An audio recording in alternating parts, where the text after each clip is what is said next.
Welcome to the second of our monthly conversations with Konstantin, who is one of the most respected voices on YouTube about what is happening inside Russia. Konstantin Samoilov is a well-known YouTuber whose channel Inside Russia comments insightfully on Russia's descent into authoritarianism over the last few years, but now, like many others, he's outside Russia with no idea when he can return there. Welcome to Silicon Curtain. Please do subscribe to the channel if you find this video interesting, and you won't miss any future episodes that we put out. Do also please consider supporting our work by becoming a patron, and you could also buy me a coffee. Konstantin, welcome back. Hello, Jonathan. Fantastic to be back. Thank you for having me. Well, I've been looking forward to this conversation, as I now do on a monthly basis. It's a great privilege to be able to unpack what's going on with you. Predominantly, we're going to talk about the economy, but before we go into that topic, which, you know, I agree with you, is incredible strategic importance, we have to address the elephant in the room, and that is Господин Prigozhin, who has come to a bit of a sticky end. Or has he? I know you've been watching a lot of materials. It's difficult to know exactly what's going on, but what is your take on the Prigozhin saga? May I sing a little bit? Yes. Boom, boom. He hit the ground. Bang, bang. His baby shot him down. That's basically what happened with Prigozhin. I was making a live stream right after the mutiny ended. He turned back and he started moving to Belarus, and basically everything was pretty clear to me. And in a live stream, I said that the consequences of the mutiny were this: the Prigozhin was the dead man walking, and it was only a matter of time, and Wagner was no more, also was only a matter of time. And I actually thought that it would take a few more months, like 4 or 5 months, but it's 2 months. Notice how the mutiny started on the 23rd, and Prigozhin's plane was shot down on the 23rd. Day to day, 2 months later, okay? It's fairly obvious what happened to his plane. It was shot down. They're playing with many versions right now, many scenarios, but I have one question to the investigators, or one suggestion. Please show us the fuselage, the body of the plane. That will answer all the questions. They don't want to do that for obvious reason, because, the missiles, they leave very certain traces, So to me, if they don't show us the plane, it's like a proof what happened. Ukrainians definitely couldn't have done that, because it's right in the heart of Russia, 35 miles from Putin's home, one of his homes. So it's obvious. I mean, all fingers are pointing into one direction. And of course, there would be telltale signs on the fuselage, pockmarks, like there was on MH17, which was a Buk missile in that case. It would be pretty obvious, wouldn't it, if a proper examination was done? And the irony, of course, is that the air defenses that seem to struggle to hit Ukrainian drones hit this plane with pinpoint accuracy. Yeah, that's not a drone, that's a jet plane flying like 9 kilometers up or something like that. Yes, there are many questions. You raise an interesting point as well. 35 miles from one of Putin's homes. That suggests that he may well have been sort of sitting there with a bag of popcorn and enjoying the spectacle. I mean, that's feasible, right? That's possible, yes. Now, this obviously is a short-term event. What is the strategic implication, however, for the progress of the war, and especially for destabilization within Russia, if we now see the elites turning on each other and potentially rumors of a major purge about to begin? I think the purge has started. We have quite a few names already. And this is, I think the purge started a long time ago, and it started with the opposition figures, opposition people, opposition parties. Okay, Navalny was the first, and the rest of the opposition followed. And now there's a second stage of the purge. It's people who support the war, who are on Putin's side, but they're a little bit independent and at least a little bit of sovereignty. And they look at the war a different angle. They have their own opinions. They gotta go. Igor Strelkov, Sorovikin, the Popov, another general. Well, have you heard anything from Dmitry Peskov lately? I haven't, for about 4 weeks. It's about 4 weeks, isn't it? He's totally off the It's radar. 4 weeks. He's just disappeared. And the funny thing is, no one has mentioned anything about him like he never existed. Okay. Now Prigozhin. So, I think the purge has started, the second stage, and we're going to be seeing more of that. Basically show us that Russia in 2023 is a mafia state, and it's run by the mafia rules. Okay.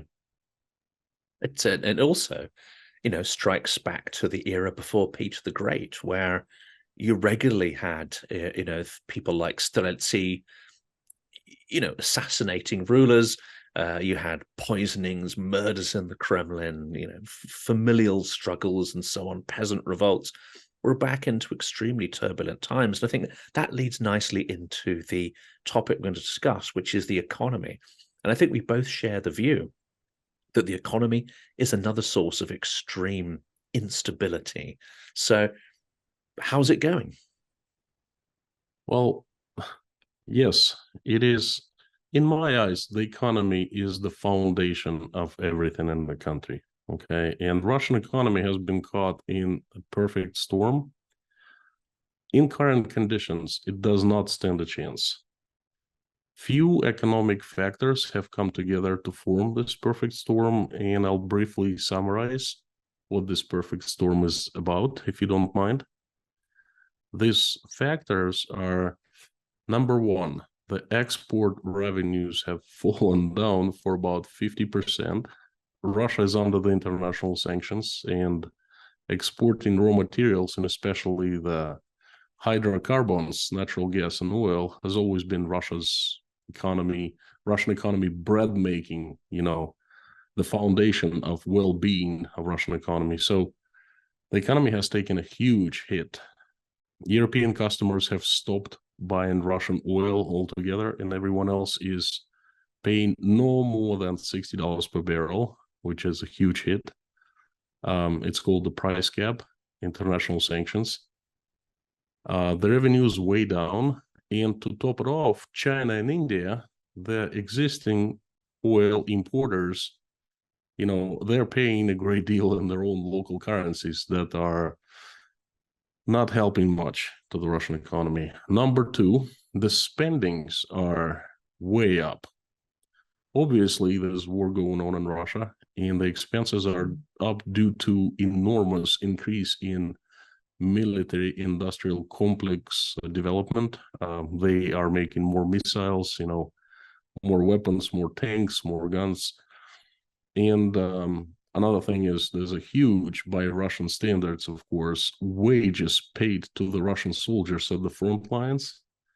It's Russian government's carrot, so to speak, Number three is exodus of the Western businesses. The companies that have left, they eliminated jobs. They took the technologies away from Russia along with them. All the investors, both Russian and foreign, well, especially foreign, left. Russia is simply toxic for any capital these days, and it has virtually zero investments. Okay, the biggest investor and the only investor left in Russia is the Russian government.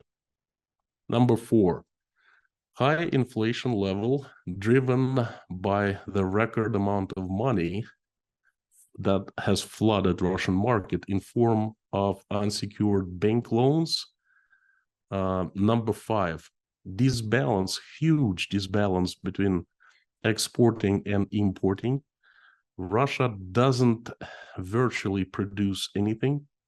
So it doesn't export goods, and instead it imports everything, buys everything. So there's a huge disbalance. In number 6, huge labor force instant decrease in form of 3+ million Russian men left Russia basically overnight, escaping mobilization, escaping this crazy situation with, not willing to support the war in Ukraine.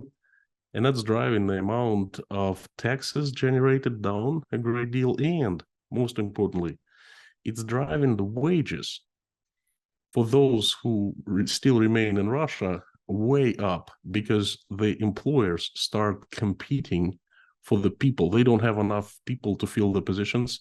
Therefore, they must just attract people by higher salaries. And that's driving the inflation up as well.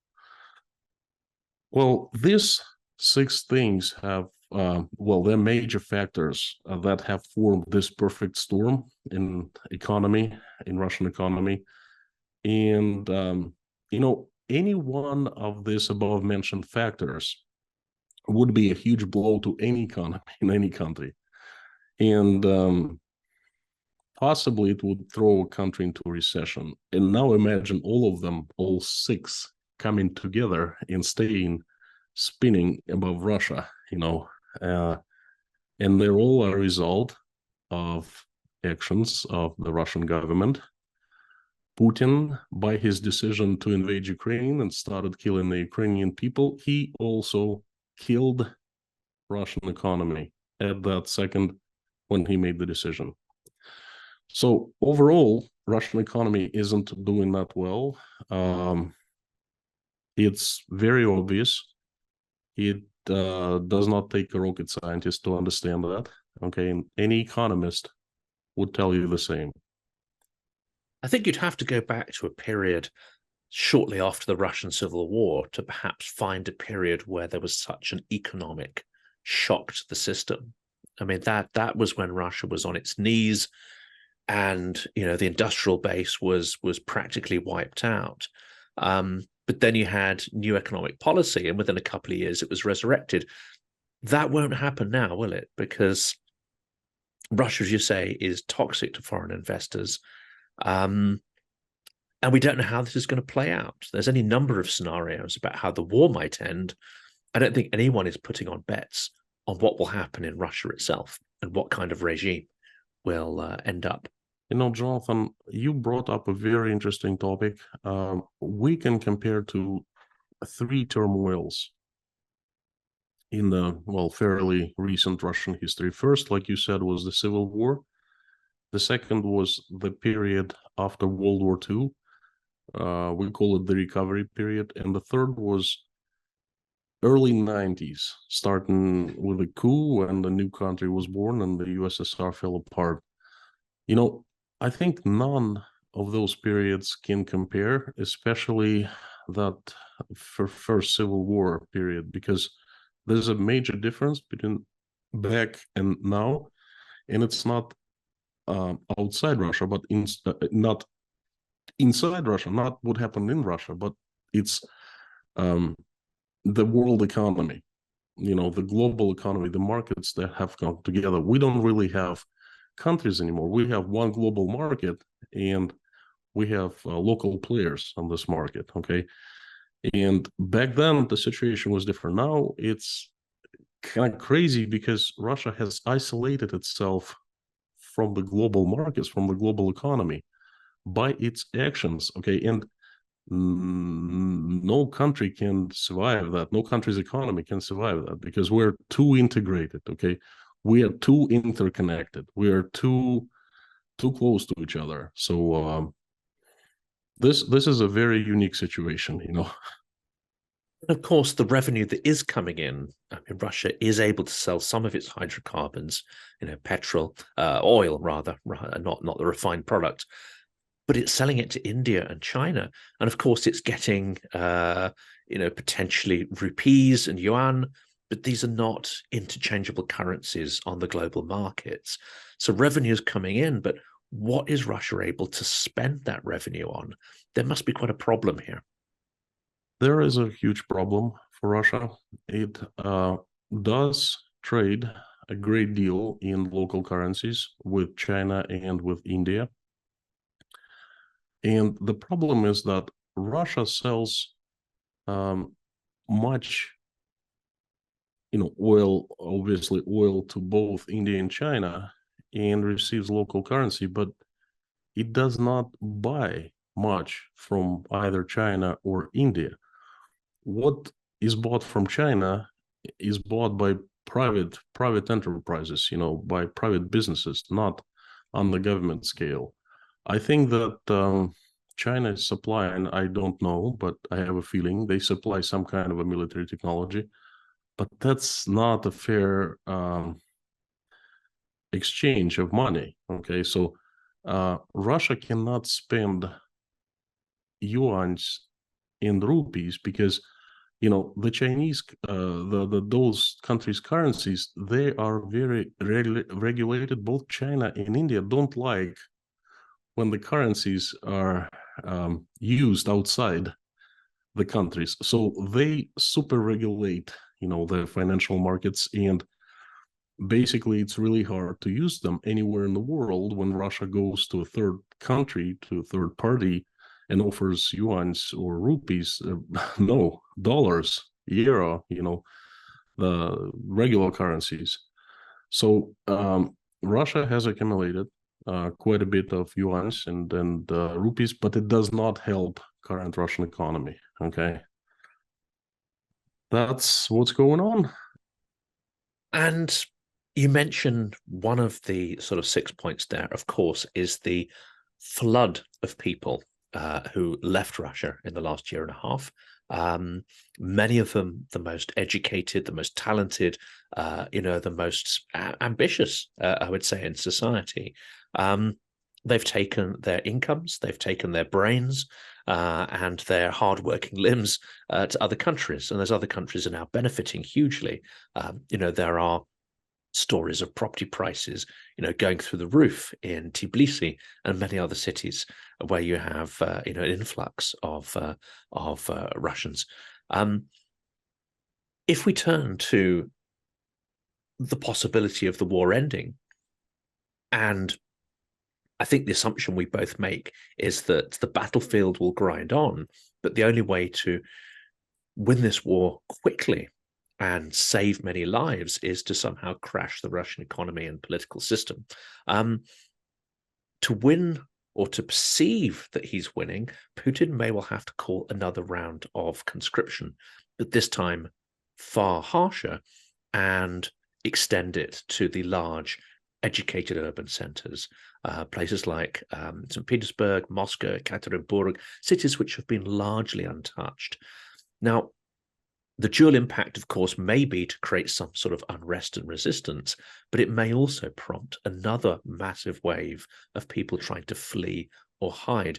What are the economic implications of a second wave or a harsher wave of mobilization? Jonathan, I would disagree a little bit. You saying that we need to crush Russia from outside. I think the worst enemy of Russia is Russia itself. No one can crush Russia but the Russians. They've been doing it pretty successfully, let me tell you. I'm just sitting and watching in awe what they're doing to their own economy. And same goes for the political powers. They will crush current one, but that's going to come from the inside, from the Russians themselves, okay? You are absolutely right on the mobilization. I also believe that there will be mobilization, and it's coming up soon sometimes. I'm not that optimistic about how many Russians will be able to escape, and I'll explain you why. The Russian government is notorious for making mistakes first. It made a big mistake when announced the mobilization last year on September 21st. Basically, one person, it's appeared that it was one person who announced the mobilization, and no one had been prepared for that. They simply didn't know what to do. There were so many government agencies, branches of Russian government involved in the process, but they did not have an intercommunication. One hand didn't know what the other one was doing, and that allowed to create many loopholes, and those loopholes were the ways out of Russia. I know quite well because I left Russia through one of the loopholes, okay? But I also saw when I was standing in line, to passport control, I saw 5 Russian young men turned around and were not let out of Russia. I was, and quite a few other men were, but there were 5 people who weren't, But anyway, there were quite a few loopholes, and Russians used them left and right. That's why there's such a huge amount of people who left. But the Russian government is also notorious for learning from its mistakes. And it started learning in October. I remember the date. I think it was October 7th or October 6th. All of a sudden, it felt like someone was placed in charge, and certain goals were given to that person, because it's just the entire, like, all branches of Russian government changed their behavior, changed the way they had been acting, starting with Russian propaganda, who received one message and started just feeding this message to the Russians. For 2 weeks, everyone was just chaotically saying different things, suggesting different things, and passport control people could care less if someone had been served a summon. People who were at the mobilization centers, conscription centers, they could care less if people would run away. Their goal was to serve the summon, and so forth. So basically it was chaos. But then there was one center, one task force assigned, one person in charge. They basically set up goals. They set up a roadmap. They set up dates, and they started working. And they have done very effective job. Basically, what they have done in the last year, they changed the legislation. There are new laws that make it nearly impossible to escape. Basically, they tried to eliminate the legal loopholes. Okay, and the new laws are so atrocious, but they're laws. And if the government does to you something atrocious, there's nothing you can say, because it's a new law. Okay, and they did it in front of all Russians' noses, so to speak. And then the second thing they improved great deal is the technical part of mobilization procedure. Basically, now they have one unified base. They know everything of a person at the border. They know if the summon is issued or not. There's a new law. If a summon is issued, then the person automatically is banned from leaving Russia. Okay. Then driver's license is revoked. Then they freeze bank accounts. You cannot open a company, close company, cannot sell, buy real estate, and things like that. And even train tickets. A lot of, you can't even buy a train. You couldn't even buy a train ticket, for instance, without showing an ID document. You cannot. Yeah. Because they know everything about you now. They learn from their mistakes. So when this new mobilization comes, I believe it's going to be like this. Turn of a button. Boom. Yesterday everything was fine. Everyone was able to leave Russia. This morning, well, I'm sorry. We have this new mobilization, new order, or not law, but most likely order. And, it's all legal. These are the laws. Law number 1, law number 2, and, it's nothing you could do. I believe that there are still loopholes and people will leave, but I don't believe that they're going to be leaving by huge numbers. They're going to have to go economic off grid, implications. they're going to have to get worse for the economy. That's all. Yeah. People have to go off grid. I mean, the other conversation I had last week is with an expert on Yandex.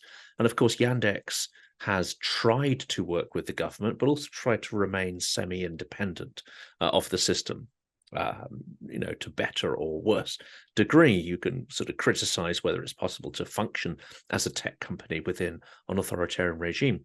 The Implication now, however, is that the Yandex has, it now runs taxi service, it runs, dial a pizza, it has all sorts of services that we would expect to get from our tech companies in the West, but it's all part of that Yandex family.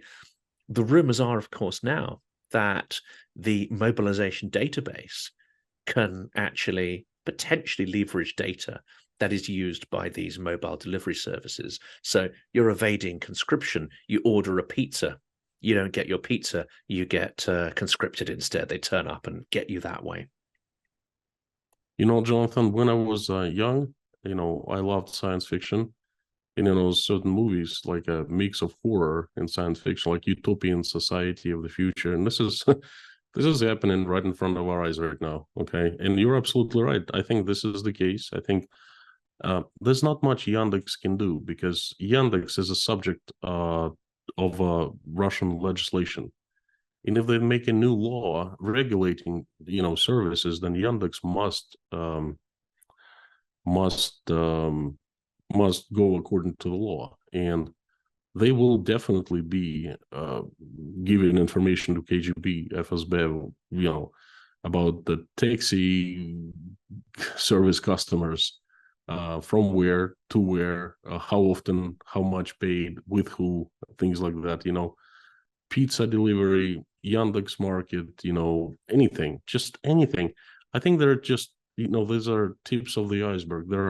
There's much more information that is available to Yandex we don't even know about us. Okay, for example, not just Yandex, but mobile service providers. I mean, they can pinpoint our telephones at any time with location of a few centimeters. Okay, how easy that's going to be for mobilization people come and knock on your door. They don't even have to, according to the new Russian laws, they don't even have to knock on your door anymore. They just serve you an electronic summon, and that's it. You are a subject of mobilization. You cannot leave the country. You cannot drive. You can't do anything. Yes, you're absolutely right. You must go off grid. But I mean, what kind of life is that? So that's extremely scary and extremely sad, and that's just a disaster.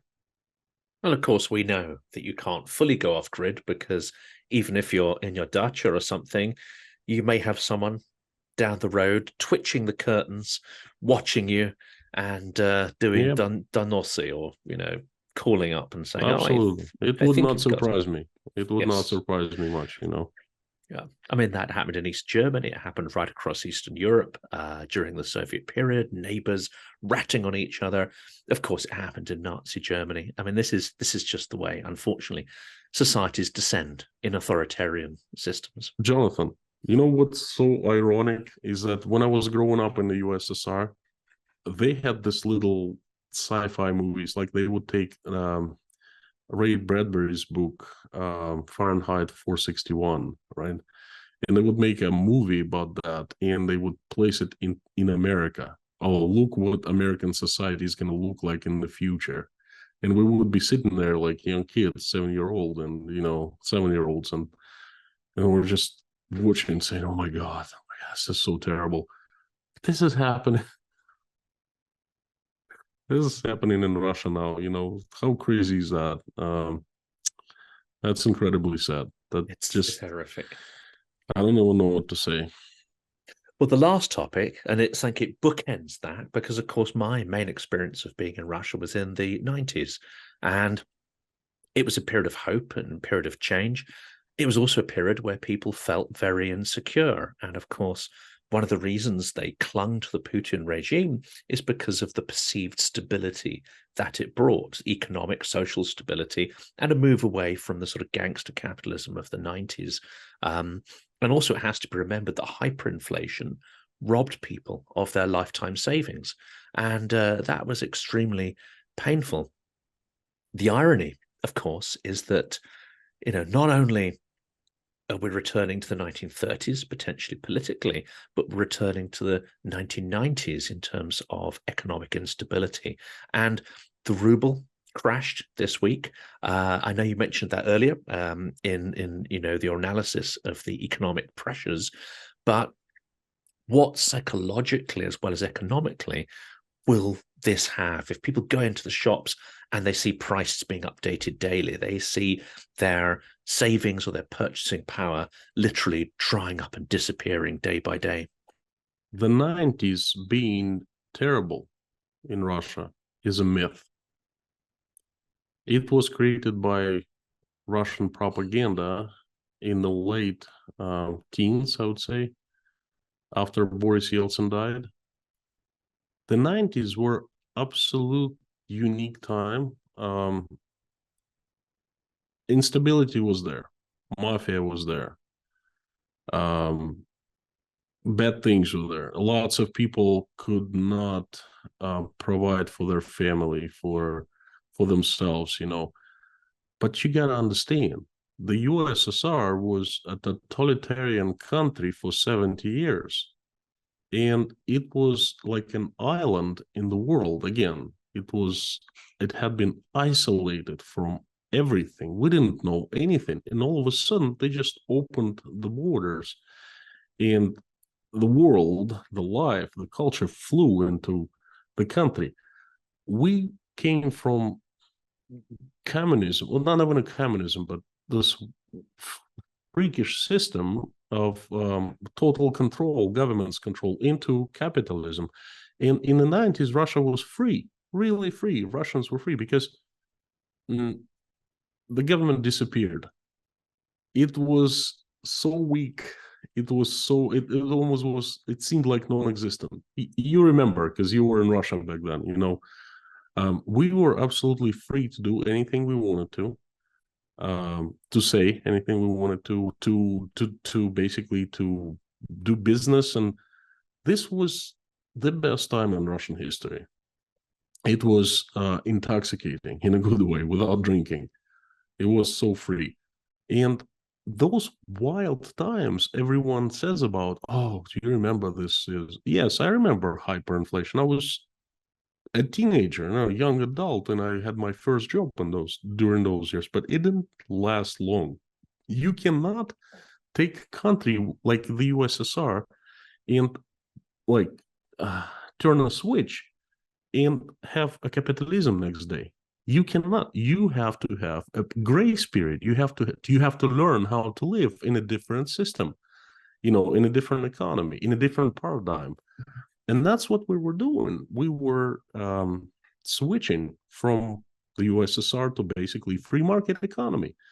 And that period, the wild period, lasted for, I'd say, 4 years, 3 to 4 years. And I remember 95, late 95, 96, they were more or less stable. There was no inflation, okay, and things were getting better.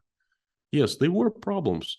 Street crime was just incredible. Okay, mafia was everywhere, and people were tired of that. I understand, but Russians overcame everything. If you remember, you know, late 90s, things were started getting better. Economy started getting better. You know, people started learning new ways. People started getting experience. Okay, think people started to get better at what they did, and that's not Putin's. That was way before Putin. It wasn't Putin's achievement. Okay, they started us feeding this myth, this scary, I don't know, strashilka, that Russia was absolutely terrible in the 90s. I think around 2007, 2008. Okay, so we were changing as the country and as the society. And what followed after the 90s, and again, it's not Putin's achievement, was an incredible growth of the economy. Okay, that was due to people doing the right things after 10-year period of learning, of getting experience finally. Okay, the price of oil helped. Okay, but the economy was changed, the society was changed. Okay, and Russia was doing fantastically during those years. I call them the golden years, the good years, and that's what I think. people have been engineered to believe that the 90s were bad. To some, especially older people who could not switch, who were not flexible enough. Yes, very hard time. Okay. But to the rest of us, it was not bad. We just overcame and we succeeded. I can judge by myself. I can judge by people around me. I know many more successful people than unsuccessful than people in poverty. I know both kinds, but you know, I'm trying to be objective here. No, I totally agree with that, you know, and obviously at that time I was in my early 20s and mixing with people of the same age. And the overriding sense was of optimism, as you say. You know, one day most of world literature, cinema, culture was banned. The next day you suddenly had sort of 50, 60 years of cultural output of the West just flood in. And if that's, you know, if you're part of that part of society, highly educated, and you really benefited from that hugely, you could travel abroad, you could gain new experiences, you could meet foreigners for the first time. I mean, there was a period where that was a novelty to people, you know, meeting their first English person, their first American. And, you know, some people would actually collect foreigners, a bit like, you know, playing top trumps, sort of boast. Absolutely agree. And for older people, it's different, you know. Let me tell you something. To finish this topic, unfortunately, what people are going to face right now, from now on, is pretty much the early 90s. Very hard time. The galloping inflation. When the inflation is in double digits, it's called galloping. That's coming. It's here. It's not coming. It's here already. The ruble has devalued a great deal, and it's going to result in, I mean, this just bunch of economic things, but without going into details, you will see for yourself. So I always compare Russian economy to the Titanic. Titanic, when it was hit by the iceberg, it did not sink for 2 hours 40 minutes, and 2 hours 40 minutes have been up for Russian economy. That's 18 months. We are seeing right now very bad economic situation where the expenses are up, earnings are down. Russia doesn't produce anything, buys everything from abroad, and Russian ruble is losing value has lost a great deal of value against other currencies. And this is like a catch-22 vicious circle. One thing will be driving another. You know, ruble will be going down, and then inflation is going to be going up, and the prices will be up, and people are heading towards 1992 very, very fast. I think that in 2004 we'll see situation in Russia somewhere close to what was happening in 92, 93. And that was the toughest time. I mean, that's was the first year, 92, when I went to Moscow. Yes, and toughest time and very unstable. Very unstable. I mean, the city was empty in the summer. It was empty because everyone had gone to their dachas to grow food, because there was that potatoes. Potatoes, cucumbers, apples, whatever they could grow, because they didn't know if they could actually afford food. They didn't know if there'd be food in the shops to get them through winter. So people were stocking up. It was a survival economy, and that is terrifying. And they canned it afterwards. And they canned it, yes, and then you'd scrape the little surface of mold off and eat the rest, yeah. And big jam jars under the sink. But yeah, they're heading back to that era very rapidly. I mean, the last question I want to ask, really, and that's hopefully we'll link this all together. Clearly, Ukraine is making gains on the battlefield, but if this war is to be decided on the battlefield alone, it could take a number of years to play out, given the pace of change, the grinding slaughter that's going on.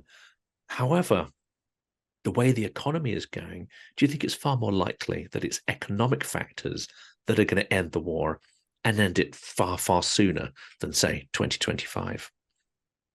I am a believer in that the victory for Ukraine will come not from the battlefields, but from inside of Russia, and it will be produced, engineered by the Russians themselves. I see two scenarios for both political change and economic change. Well, one will drive another, really. One scenario is that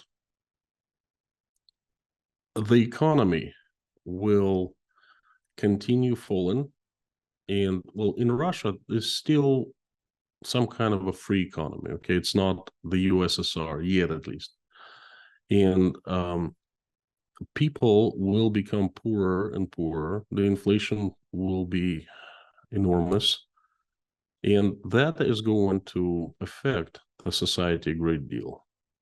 Okay, and that might lead to political changes because, again, the vertical of power, Russian government is not a solid piece of rock. It has different power groups inside, okay? And if one of the groups, just like Prigozhin, Surovikin, that group, when they saw an opportunity, they tried to change things in Russia, 2 months ago.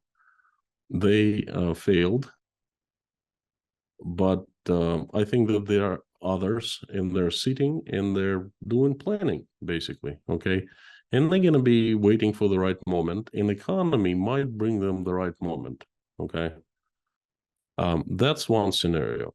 The second scenario is Russian government, all those power groups, they will come either to an agreement with, the current leadership, or they will simply be eliminated, they will just disappear, and there will be one center, very strong one, and they will take the entire economy and they will turn it to, let's say, North Korea 2.0, an updated version of North Korea, the digital North Korea.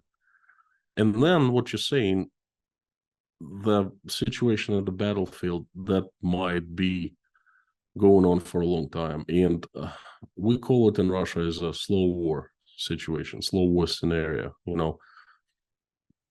I certainly hope it does not happen, okay, because Ukrainians don't deserve it, the Russians don't deserve it, no one deserves it. That's terrible for everyone. What's the likelihood of that happening? I don't know, but that's definitely a possible scenario. I think that the first one is more probable. We have to hope for that, because the war ending sooner will save so many lives. I mean, that was one of the most moving experiences I had in Lviv, which was visiting a military cemetery, which until recently was a memorial to the Second World War, a classic sort of Soviet, fairly impersonal memorial. Now you have a couple of acres of fresh graves with flags fluttering in the wind, relatives. But it's on a field. It's on a field that is, 10 times bigger than this huge cemetery. And if this war grinds out over the next 2 years, that field will be filled, and many others like it. So we just have to hope that something happens soon. Jonathan, all I can say is, Ukrainians, please forgive us. And I really don't know what else to say. That is definitely the right place to end there. And think of the Ukrainian sacrifice, think of their resilience, their bravery, and we can only hope that something happens sooner rather than later to end this quicker, and that will get Russia on a path to recovery. One hopes as well. One has to have a degree of optimism there, that it can reform and change. Konstantin, it's a huge pleasure speaking to you. It's immensely important, I think, having these conversations and creating dialogue. And I know that's something you are very active in doing. And I look forward to our next opportunity to talk. Jonathan, thank you so very much. It's an honor to be here. Thank you. I'm looking forward to next time.